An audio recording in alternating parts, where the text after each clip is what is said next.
Oke, mari kita sambung lagi kelanjutan dari novel Gunung Gua. Lord Chunsang merupakan seorang petarung jarak dekat. Dan jika dua petarung jarak dekat saling berbentrokan, itu artinya kemampuan merekalah yang akan memberikan keunggulan satu sama lain. Lalu saat melawan Chungmyun, anehnya Chunsang yang awalnya percaya diri dengan kemampuannya kini telah menyadari jika Chungmyun lebih unggul daripada dirinya, yang artinya lebih baik menghindari pertarungan jarak dekat melawan Chungmyun. Dan saat itulah telapak tangan ilahi es putih itu adalah teknik paling terkenal di Istana Es Laut Utara. Chunsang memasang kuda-kuda lalu melemparkan teknik tersebut ke arah Chungmyun.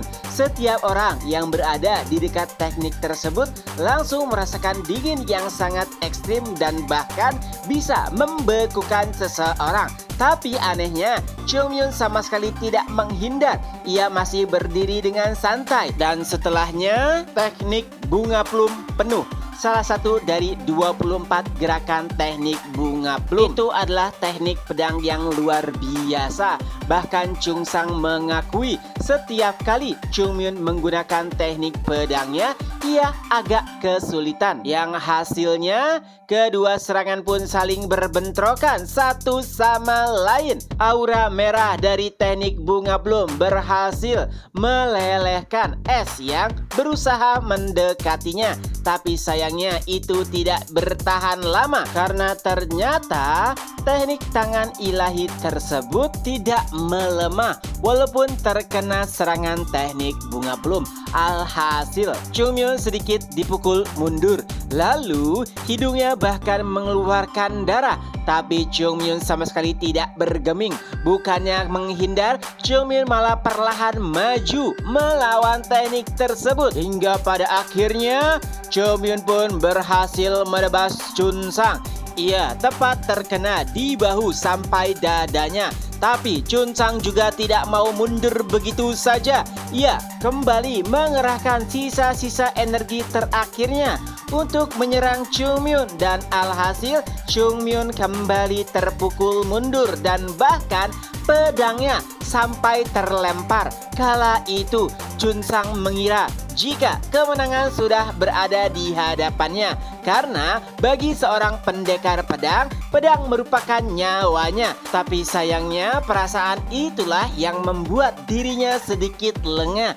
Dan tentunya Chungmyun langsung memanfaatkan kesempatan tersebut, karena ternyata Chungmyun dapat kembali meraih pedangnya dan pedang tersebut pun langsung menancap ke tubuh Chunsang. Chungmyun pun berkata, "Nak, di medan pertempuran, jika kau lengah sedikit, maka kau akan mati." Di lain sisi, Lee Byuk, salah satu penatua Istana Es, nampak sangat kesal saat ia berhadapan dengan Baekhyun. Ia bahkan sampai mengeluarkan kata-kata kasar, "Dasar kau bajingan kecil." Dan Lee Byuk pun memfokuskan ki-nya ke dalam tangannya dan langsung menyerangnya ke arah Baekhyun. Bagi orang yang melihatnya, mereka pasti mengira jika itu adalah teknik yang sangat kuat. Tapi tidak bagi Baekhyun yang sudah melalui pertarungan hidup mati berkali-kali. Dan serangan tersebut hanya nampak seperti serangan telapak tangan yang serampangan. Oleh sebab itulah mudah bagi Baekhyun untuk menghindarinya. Jika berkaitan dengan kemampuan, mungkin Lee Byuk sedikit lebih unggul. Tapi dari segi pengalaman dan sosok yang pernah dilawan oleh Baekhyun, terutama Chungmyun, ia jauh lebih ahli di medan pertempuran. Dan keunggulan bisa berada di tangan Baekhyun. Tapi sayangnya ia nampak tidak terlalu percaya diri. Lalu sambil melihat sekeliling, Baekhyun pun mulai tersadar bahwa dirinya harus fokus. Pertama, ia melihat Yisul. Yisul bisa menghadapi penatua lainnya dengan sangat tenang. Begitu juga Yeonjung dan Jogul. Mereka bekerja sama dengan baik untuk menekan para penatua yang mereka lawan. Hayeon juga, walaupun tinjunya terkadang menemui jalan buntu, tapi ketenangan terlihat jelas di wajahnya. Di sisi lain, penatua Lee Byuk pun menyadari jika lawannya bukanlah bocah biasa. Tapi pertanyaannya, bagaimana bisa seorang bocah yang mungkin jika ditempatkan di Istana Laut Utara mereka hanyalah pemula memiliki kemampuan yang luar biasa? Apakah orang-orang di seluruh dataran tengah sekuat mereka? Atau murid-murid Gunung Hua lah yang istimewa? Belum menemukan jawabannya, tapi terdengarlah suara putus asa dari seseorang. Tuan! Tuan Istana! Ya, itu adalah kala Chung Myun menusuk tubuh Chun Sang. Kala itu, tangan Chung Myun juga berlumuran darah. Karena saat menusuknya, Chung Myun tidak memegang gagang, melainkan bilahnya. Chun Sang yang berada di ambang kematian pun mulai muntah darah. Dan setelahnya, ia pun berusaha keras untuk mengeluarkan pedang Chung Myun dari tubuhnya. Dan setelah berhasil, ia pun berusaha keras untuk bergerak dan bersandar di dinding. Lalu ia pun berkata, Kenapa? Chung Myun pun menjawab, itu karena kau masih lemah. Jika kau bertarung melawan Lord sebelumnya dengan kemampuanmu saat ini, kau pasti kalah. Itulah kenapa kau menggandeng kekuatan dari luar. Oleh sebab itu, kau sangat layak disebut sebagai anak kecil. Chung Sang yang berada di ambang kematiannya sempat menanggapi perkataan Chung Myun. Anak kecil katamu, kau bahkan pasti tidak mengetahui bagaimana penderitaan yang kami lalui di daerah terpencil ini.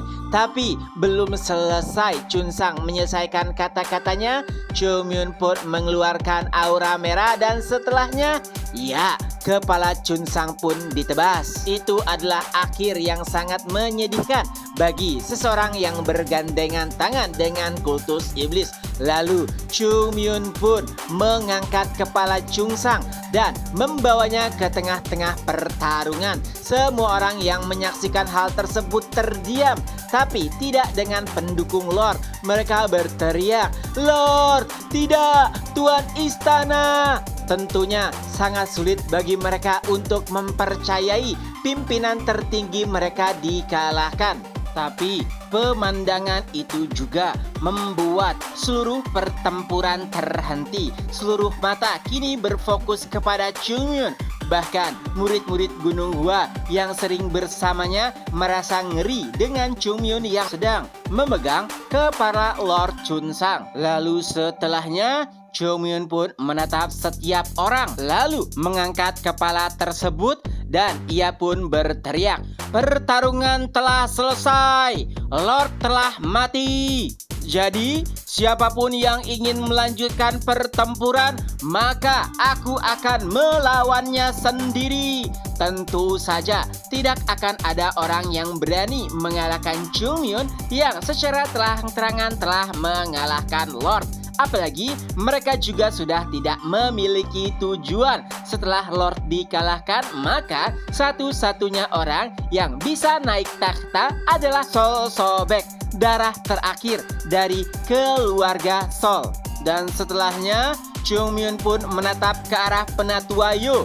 Lalu Penatua Yo pun seperti mengerti maksud dari tatapan tersebut. Ia pun berteriak, pertarungan telah usai. Siapapun yang meletakkan senjatanya tidak akan kami hukum. Dan ini adalah saatnya untuk kalian menerima Lord yang baru. Ya, kala itu semua mata langsung terfokus kepada Sol Sobek. Dan setelahnya para prajurit Istana Es pun menjatuhkan senjatanya.